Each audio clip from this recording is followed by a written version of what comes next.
Đây. Ra đấy đi. Mang ra đây nào. Mang đây. Rồi. Im để đấy. Ngồi im nào. Ngồi im.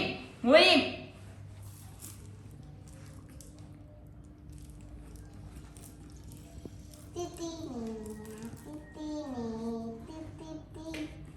Nó đi xe kia đi. Mình ngồi im nào. Nào, nắm ra đây nào. Ra đây nắm.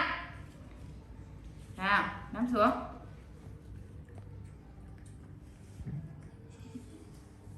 Kể nó biết kể này.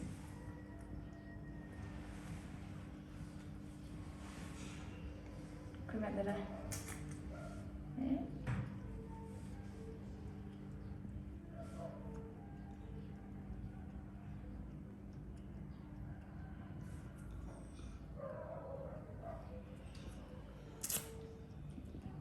Sữa thì ngoan à. Quay mặt ra đây. Quay mặt ra đây.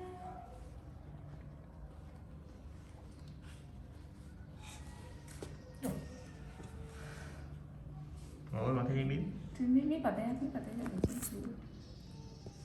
Nào, chán rồi. Đây.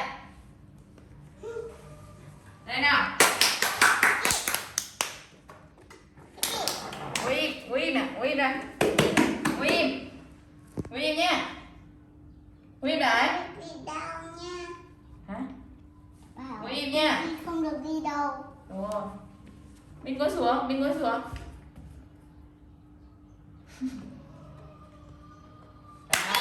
Đây đây. Ngồi im. Ngồi im. Không được đi đâu. Ngồi im á. Kiki. Mình đừng có rốn là thế là sợ. Mình ngồi một chỗ đi. Mình đừng có đi. Mình ngồi xuống. Khoanh chân mà. Thế. Ngồi im. Ngồi im. Ngồi im đấy. Không nó uống hết rồi. Vẫn còn mà. Nó không uống đâu.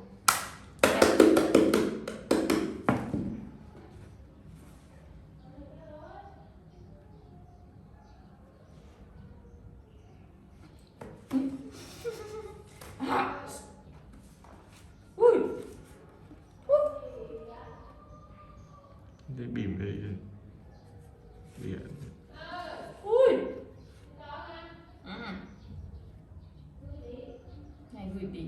Không gửi được, đang bận.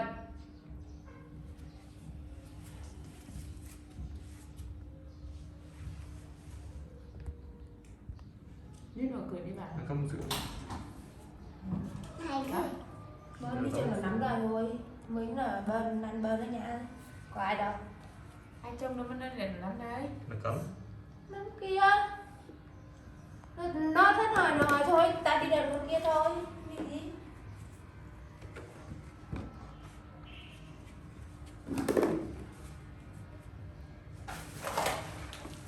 Để đi chung anh tướng đi ấy. Đây tí nữa.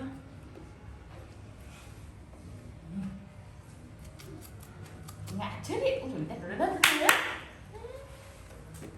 Đây. Thì cho nó Ui, bà. đi rồi. Đây. Đi đi. Ăn đi.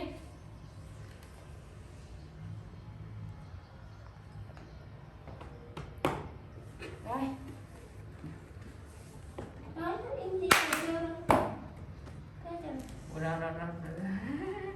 Anh kia. Anh kia gì thì xong Anh rồi. kia thì cái trọng cái chân này. Ừ.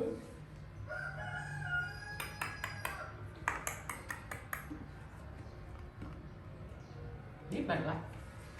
Ai mệt trong thầy ra chị. Nằm im. Đi Nằm im. muốn bảo cho nó.